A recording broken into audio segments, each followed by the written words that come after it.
Capítulo 8. Uma coreografia surrealista. O cérebro humano é a entidade mais complexa do universo. É formado por 50 a 100 bilhões de neurônios, cada qual ramificado para criar milhares de conexões possíveis com outras células nervosas. Estima-se que, se desdobrados, os filamentos nervosos de um único cérebro humano formariam um fio com várias centenas de milhares de quilômetros de extensão.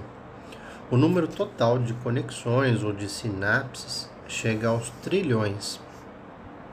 A atividade paralela e simultânea de incontáveis circuitos e redes cerebrais produz milhões de padrões de disparo a cada segundo na nossa vida.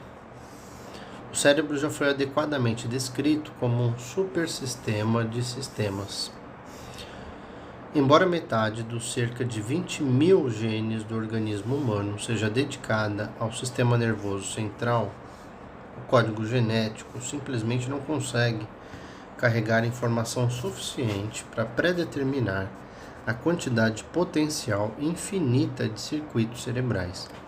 Por esse único motivo, a hereditariedade biológica não poderia por si só explicar a psicologia e a neurofisiologia intimamente relacionadas ao TDAH.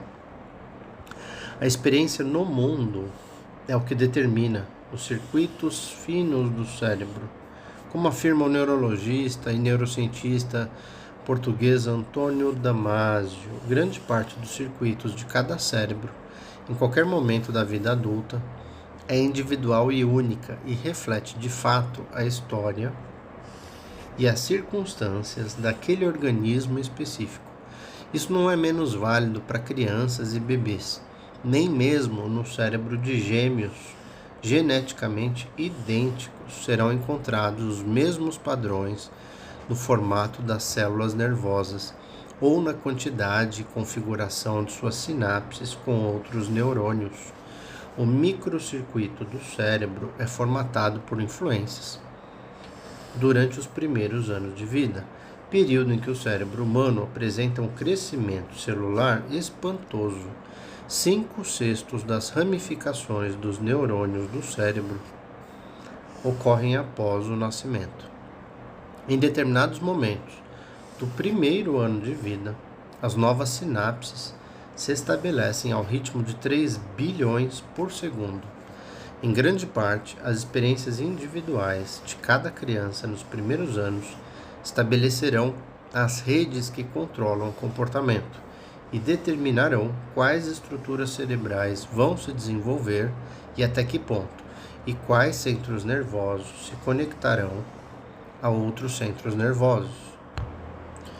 As interações intrincadamente programadas entre hereditariedade e entorno, que resultam no desenvolvimento do cérebro humano, são determinadas por uma coreografia fantástica, quase surrealista de tão complexa, na pertinente descrição do Dr. James Grotstein, do Departamento de Psiquiatria da Universidade da Califórnia em Los Angeles.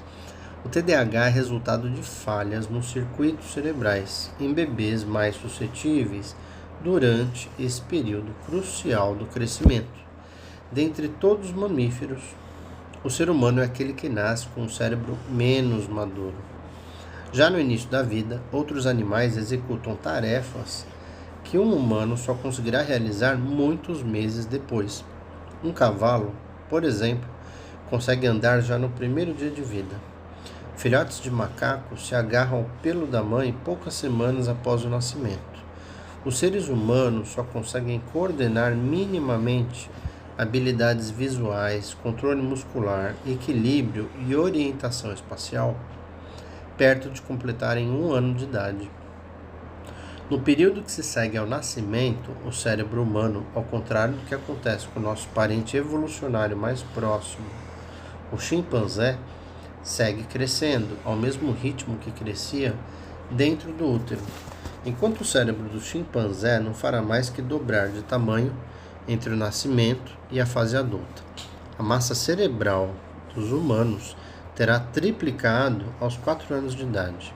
Na idade adulta, o tamanho do nosso cérebro já terá quadruplicado, ou seja, 3/4 do nosso crescimento cerebral ocorrem fora do útero após o nascimento, com a maior parte desse crescimento ocorrendo nos primeiros anos.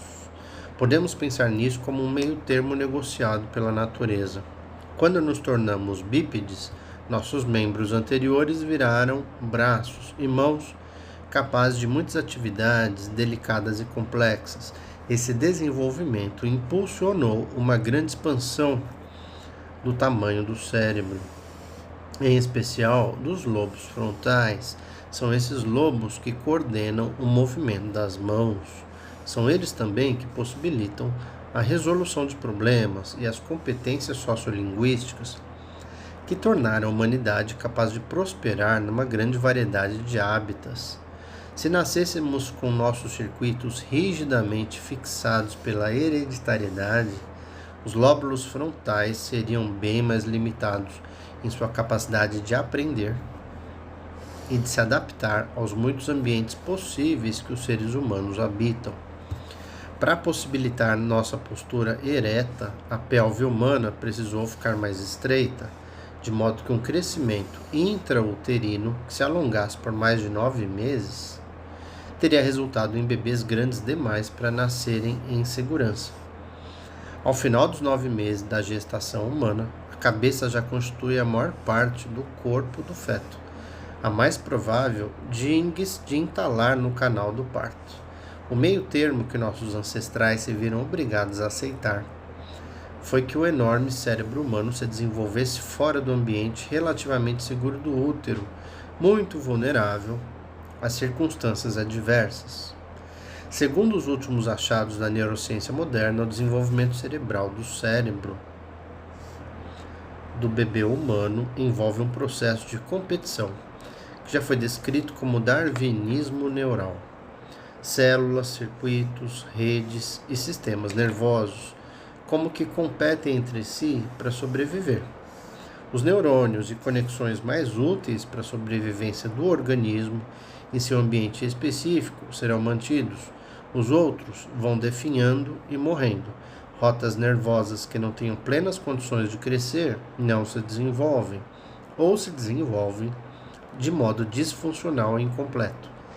As reservas de elementos químicos subutilizados vão diminuindo e a capacidade do cérebro de produzi-los vai declinando por meio da eliminação de células e sinapses não utilizadas e da formação de células novas favorecidas pelo entorno.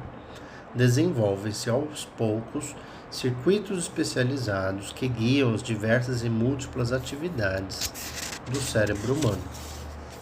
Esse darwinismo neural, eu já ouvi como poda neural, significa que nosso potencial genético de desenvolvimento cerebral só consegue alcançar sua expressão plena se as circunstâncias forem favoráveis. Para entender isso, imagine um bebê mantido num quarto totalmente escuro, sem que ninguém jamais fale com ele. Mesmo que o bebê fosse alimentado e cuidado após 1 ano de uma privação, assim, seu cérebro já não seria comparável ao de seus pares, fosse qual fosse seu potencial genético. Apesar de ter nascido com olhos perfeitos e nervos ópticos saudáveis, capazes de levar as imagens visuais até o cérebro, há cerca de 30 unidades neurológicas que juntas formam o sentido da visão, não se desenvolveriam. Até mesmo os componentes neurológicos da visão, presentes no nascimento, se atrofiariam e se tornariam inúteis caso essa criança passasse cerca de 5 anos sem ver luz. O resultado seria uma cegueira irreversível. Se ela não ouvisse ninguém falando durante os primeiros 10 anos, nunca seria capaz de aprender a linguagem humana. O TDAH é outro exemplo de como os circuitos neurais e a bioquímica do cérebro podem ser impedidos de se desenvolver de maneira ideal, quando se interfere nos estímulos adequados do entorno. Quais são, então, as condições ideais para o pleno desenvolvimento do cérebro? Pode ser que dentro da matriz uterina passem despercebidas as 3 condições indispensáveis para um crescimento saudável. São elas: nutrição, um ambiente fisicamente seguro e a inter-relação estável e constante com o organismo materno. A palavra matriz vem do latim matrix, que significa útero, e tem a mesma origem da palavra mãe. O útero é a mãe, e sob muitos aspectos, a mãe, entre aspas, continua sendo útero, mesmo após o parto. No ambiente uterino, nenhuma ação ou reação é exigida do feto em desenvolvimento para que ele tenha suas necessidades atendidas. A vida intrauterina é com certeza uma espécie de protótipo da vida no jardim do Éden, onde nada nunca falta, nem precisa ser obtida à custa de algum trabalho. Se não há consciência, pois ainda não comemos o, entre aspas, fruto proibido, tampouco há privação ou ansiedade. Exceto em condições de extrema pobreza, incomuns, mas existentes no mundo industrializado. As necessidades nutricionais e as exigências de abrigo dos bebês são mais ou menos atendidas. A terceira exigência, inter-relação estável e constante com o organismo materno. Fundamental, um ambiente emocional seguro e relativamente tranquilo é a que mais corre o risco de não ser atendida nas sociedades ocidentais. O bebê humano não é capaz de seguir os pais ou de se agarrar a eles logo depois de nascer e é subdesenvolvido em muitos outros aspectos do ponto de vista neurológico e bioquímico. O período que compreende mais ou menos os primeiros 9 meses de vida extrauterina parece ter sido previsto pela natureza como uma espécie de segunda etapa da gestação. O antropólogo Ashley Montagu chamou essa fase de esterogestação, ou seja, uma gestação que continua fora do corpo materno. Durante esse período, a segurança do útero precisa ser provida pelo ambiente parental. Para permitir a maturação do cérebro e do sistema nervoso, que em outras espécies ocorre dentro do útero, o vínculo, que até o parto era diretamente físico, precisa agora ser prolongado em níveis tanto físicos quanto emocionais. Física e psicologicamente, o ambiente parental deve abrigar e prover o bebê com a mesma segurança que ele tinha dentro do útero. Durante esses 9 meses adicionais de gestação, a chamada esterogestação, ou segunda etapa da gestação, a natureza de fato oferece um quase substituto para a conexão umbilical, que é a amamentação. Além do seu valor nutricional insubstituível e da proteção imunológica que ela confere ao bebê, a amamentação funciona como uma etapa de transição de um vínculo físico ininterrupto para uma separação completa do corpo materno. Agora, fora da matriz uterina, o bebê mesmo assim é mantido próximo ao calor do corpo materno, do qual o alimento continua a fluir. A amamentação também aprofunda o sentimento de conexão mãe-bebê, aprimorando a relação de vínculo emocionalmente simbiótica. Sem dúvida, o declínio na prática da amamentação, particularmente acelerado na América do Norte, contribuiu para as inseguranças emocionais tão prevalentes nos países industrializados.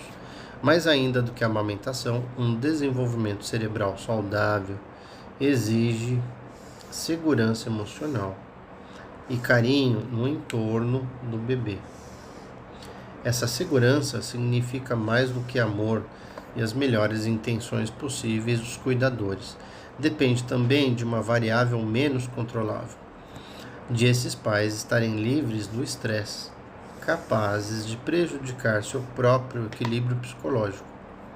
Então, um ambiente emocional calmo e consistente ao longo de toda a primeira infância é uma exigência essencial para a formação dos circuitos neurológicos de autorregulação. Quando esse fator é comprometido, como acontece com frequência em nossa sociedade, o desenvolvimento cerebral sofre efeitos adversos. O TDAH é uma das consequências.